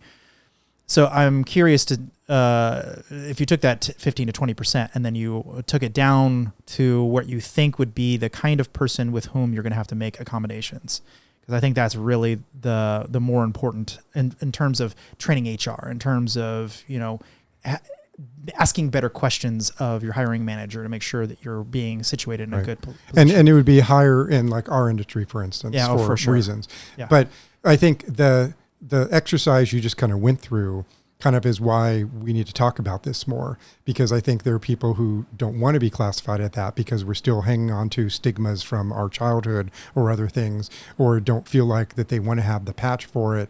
And, it's like, oh, well, then, and so I think that normalizing it, that this is, I think that in 20 years, as we kind of consolidated things like ASC, we had autism, we had Asperger's, we had these things, and now we just kind of like put it all together.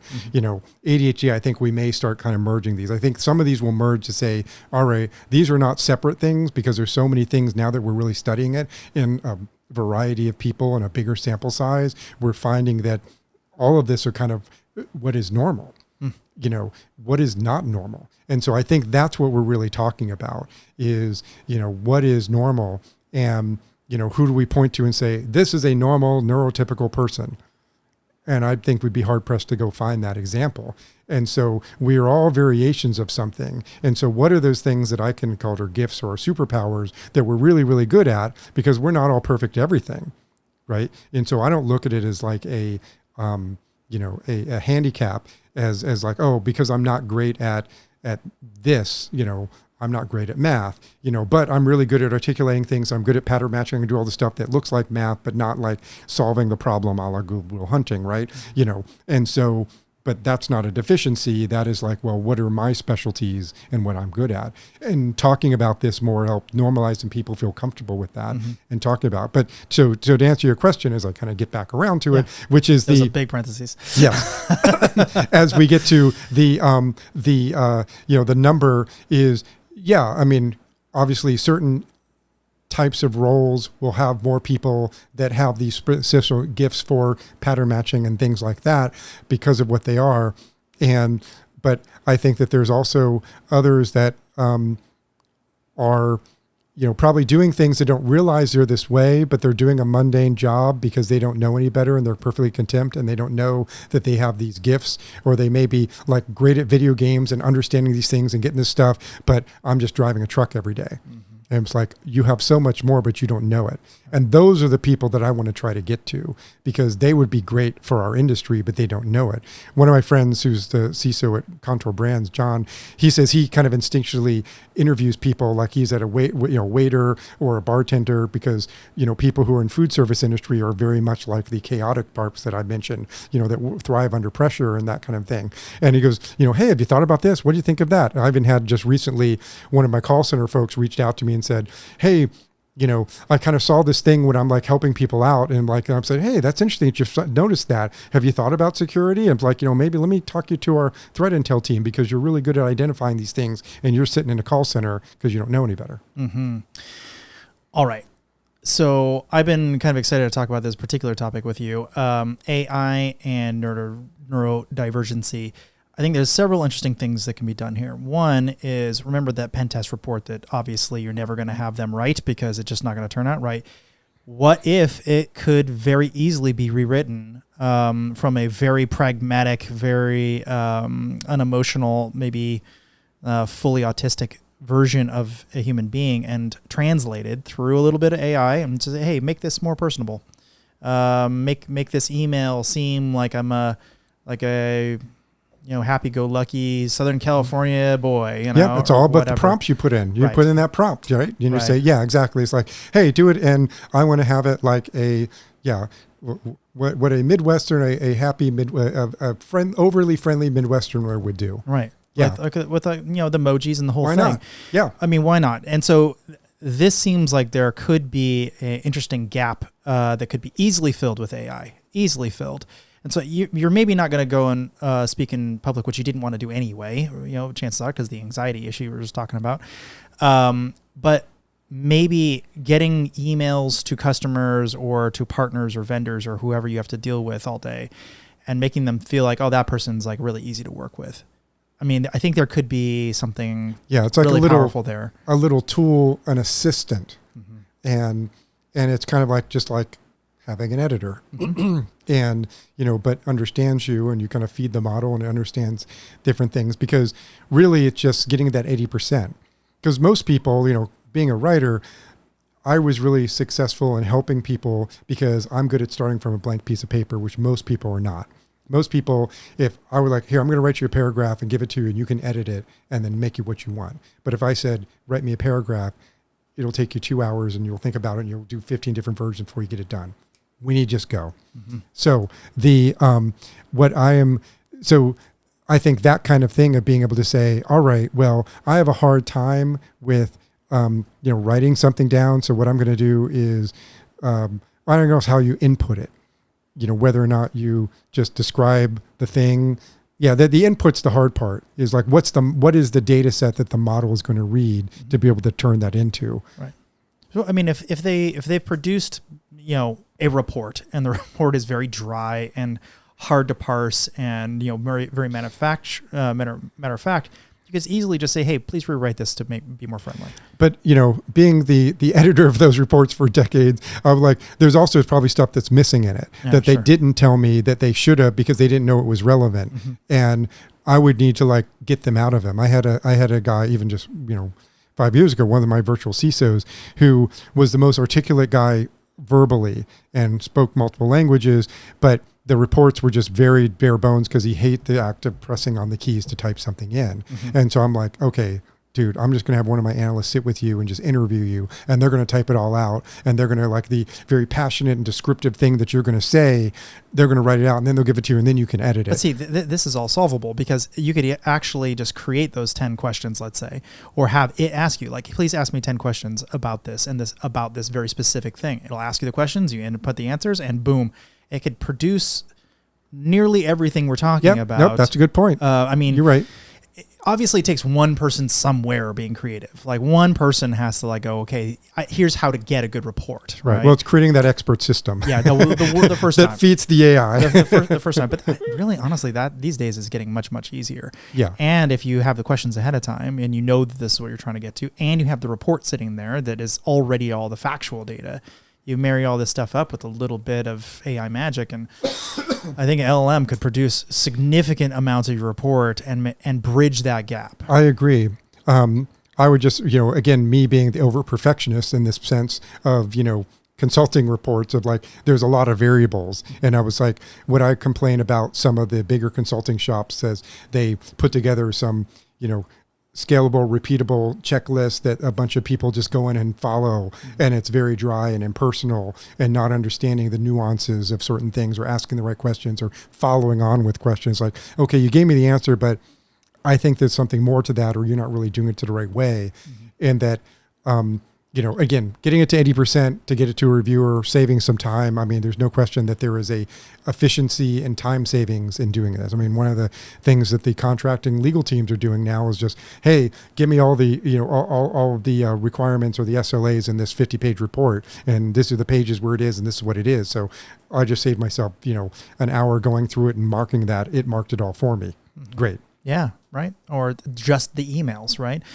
I remember my former business partner used to send these like 1 or 2 word emails. I'm like, dude, what is up with this? Like, the answer isn't yes. It just, it isn't.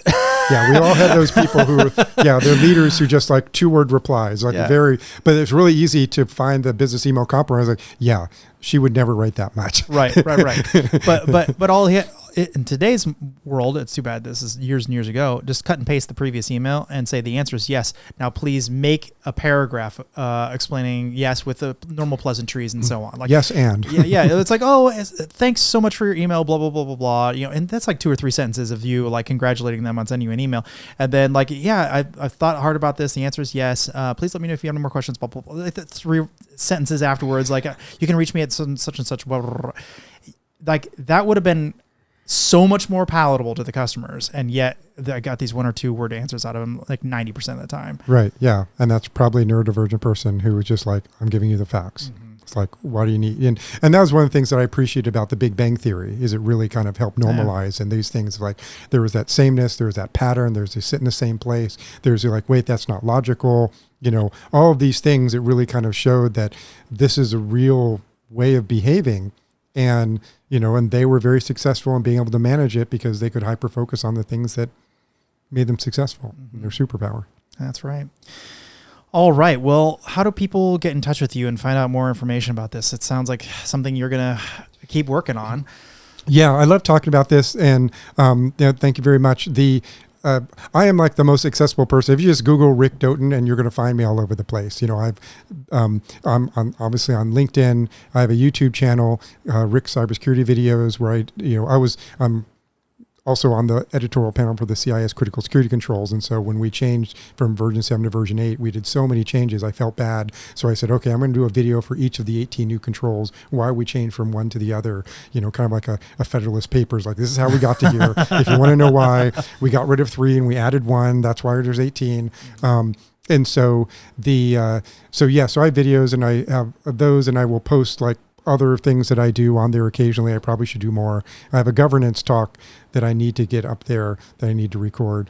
But yeah, so anyway, so I have a YouTube channel, and then mostly on LinkedIn, and then just like you will just, Google my name and you'll find all kinds of stuff. I talk at lots of conferences. I'm on podcasts. I'm way too overexposed. Well, they put you out in front and center, right? Yep, that was all that. Yeah, so I'm the face guy, so that's fine. Happy to do it. Yeah, I appreciate it. Well, thanks so much for coming on. I really appreciate this. My pleasure. Thank you so much for having me. Yeah, absolutely.